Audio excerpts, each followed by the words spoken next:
ये भावनात्मक, गंभीर और सशक्त भाषण है जो दुख की घड़ी में एकजुटता और मानवीय करुणा का संदेश देता है।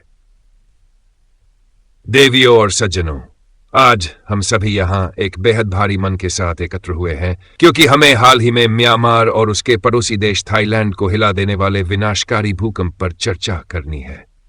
28 मार्च 2025 को आए इस प्रचंड भूकंप ने न केवल धरती को झकझोर दिया बल्कि हजारों परिवारों की जिंदगियों को हमेशा के लिए बदल दिया।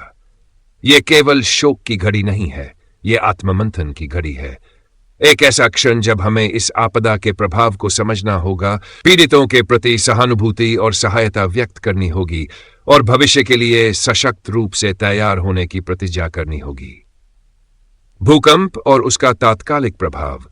दोपहर 2 बजे जब अधिकांश लोग अपने दैनिक जीवन में व्यस्त थे, तब अचानक धरती हिल उठी। म्यांमार के सगाइंग शहर से 100 किलोमीटर उत्तर पश्चिम में केवल 10 किलोमीटर की उथली गहराई पर 7 पॉइंट तीव्रता का भूकंप आया। इसका प्रभाव इतना शक्तिशाली था कि इसकी गूंज थाईलैंड, बैंकॉक और चीन के दक्षिण पश्चिमी इलाकों तक महसूस की गई। नायपीडो की सड़कों पर दरारें पड़ गई, प्राचीन मंदिर ढह गए और घरों की दीवारें भरभराकर गिर पड़ी। म्यांमार की जमीन पर यह तबाही सिर्फ एक प्राकृतिक आपदा नहीं थी, यह इतिहास का सबसे क्रूर अध्याय बन गया। म्यांमार में मानवीय संकट। अब तक की रिपोर्टों के अनुसार 1000 से अधिक लोगों की जान जा चुकी है और हजारों लोग घायल हैं। केवल मंडाले क्षेत्र में ही 1000 से अधिक मौतें दर्ज की गई हैं। धार्मिक स्थलों, स्कूलों और अस्पतालों को भारी नुकसान हुआ है। म्यांमार पहले से ही आंतरिक संघर्ष, अस्थिरता और 80 लाख से अधिक विस्थापित नागरिकों की समस्या से जूझ रहा था। अब इस भूकंप ने उस जख्म को और गहरा कर दिया है। राहत सामग्री पहुंचाना एक कठिन कार्य बन गया है। सड़कें टूटी हैं, संचार सेवा बाधित है और हजारों लोग खुले आसमान के नीचे रातें बिताने को मजबूर है। थाईलैंड पर असर। म्यांमार की तबाही के साथ साथ थाईलैंड में भी इसके झटके महसूस किए गए। बैंकॉक जैसे बड़े शहरों में इमारतें कांपने लगी, लोगों में दहशत फैल गई। सरकार ने आपातकालीन बैठकें बुलाई और इमारतों को खाली कराया गया। यह घटना हमें यह सिखाती है कि प्राकृतिक आपदाएं सीमाओं का सम्मान नहीं करती। जो भूकंप म्यांमार की धरती पर आया, उसकी कंपन थाईलैंड तक महसूस हुई। पूरा दक्षिण पूर्व एशिया एक साझा भौगोलिक संकट में जी रहा है और इसलिए इसकी तैयारी भी सामूहिक होनी चाहिए। अंतर्राष्ट्रीय सहायता और प्रतिक्रिया। इस त्रसादी के बाद विश्व समुदाय ने म्यांमार की सहायता के लिए कदम बढ़ाया। चीन ने सबसे पहले प्रतिक्रिया दी। 4 मिलियन युआन की सहायता सामग्री भेजी गई। साथ ही चिकित्सक, स्वमनत विशेष और बचाव दल भी भेजे गए। भारत ने भी अपनी सहानुभूति और सहायता की तत्परता दिखाई। प्रधानमंत्री नरेंद्र मोदी ने घोषणा की कि भारत हर संभव मदद के लिए तैयार है। भारत के विदेश मंत्रालय ने म्यांमार और थाईलैंड सरकारों से सीधा संपर्क रखा है। संयुक्त राज्य अमेरिका ने $80 लाख की सहायता की घोषणा की, लेकिन वीजा संबंधी समस्याओं के कारण उनके बचाव दल समय पर नहीं पहुंच पाए। यह दिखाता है कि राजनीतिक और प्रशासनिक जटिलताएं भी मानवीय कार्यों को बाधित कर सकती है।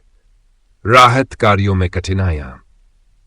म्यांमार में राहत कार्य सैन्य संघर्ष और राजनीतिक अस्थिरता के कारण अत्यंत कठिन हो गए हैं। सगाइंग और अन्य प्रभावित क्षेत्रों में 9003 से अधिक हिंसक घटनाएं पहले ही हो चुकी है और 10 लाख से अधिक लोग पहले ही बेघर हो चुके हैं।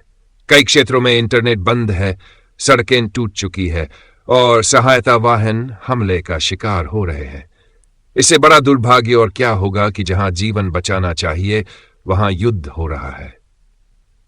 गैर सरकारी संगठनों की भूमिका। जहां सरकारें असहाय दिखी, वहां गैर सरकारी संगठन NGOs आशा की किरण बनकर उभरे।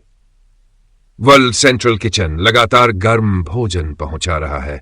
इंटरनेशनल रेस्क्यू कमेटी चिकित्सीय देखभाल, हाइजीन किट और मानसिक सहारा दे रहा है। सेव द चिल्ड्रन बच्चों और परिवारों को जरूरी संसाधन प्रदान कर रहा है। यह संगठन आपकी दानशीलता पर निर्भर है। यही समय है जब हमें दिल खोलकर तन मन धन से मदद करनी चाहिए। भविष्य की तैयारी और एकजुटता की आवश्यकता। यह आपदा हमें यह बताने आई है कि भविष्य के लिए तत्पर रहना अनिवार्य है। भूकंप चेतावनी प्रणाली, मजबूत इमारतें, प्रशिक्षित आपात दल और सीमाओं के पार सहयोग, ये सब आज की आवश्यकता है।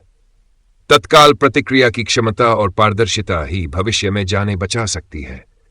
इसके साथ ही यह घटना यह भी कहती है कि राजनीतिक मतभेदों को आपदा के समय भुलाना होगा। जब लोग मलबे में दबे हों, जब बच्चे भूख से बिलख रहे हो, तब जाति, धर्म और राष्ट्र की सीमाएं कोई मायने नहीं रखती। मायने रखती है केवल मानवता। मानवता का आह्वान। यह समय है एकजुट होने का। म्यांमार के लोगों को हमारी आवश्यकता है। हम केवल मौन रहकर नहीं बैठ सकते। हमें अपनी आवाज, सहायता और सहानुभूति के साथ खड़ा होना होगा। प्रकृति बार बार हमें परखेगी, लेकिन हमारी करुणा, साहस और एकता ही वह शक्ति है जिसे हम हर संकट को पार कर सकते हैं। समापन, मलबे से उठती आशा। आज जब हम ये भाषण सुनते हैं तो म्यांमार में हजारों परिवार अपने प्रियजनों का अंतिम संस्कार कर रहे हैं। लेकिन इन दुखों के बीच भी आशा जीवित है। जहां मलबा है वहीं से नई जिंदगी फूटेगी। जहां आंसू है वहीं उम्मीद भी पनपती है। आइए हम इस आपदा में मारे गए लोगों की याद में संकल्प लें कि हम एक ऐसा भविष्य बनाएंगे जहां हर देश आपदाओं के प्रति सजग हो, हर नागरिक सुरक्षित हो और हर दिल मानवीय संवेदनाओं से भरा हो।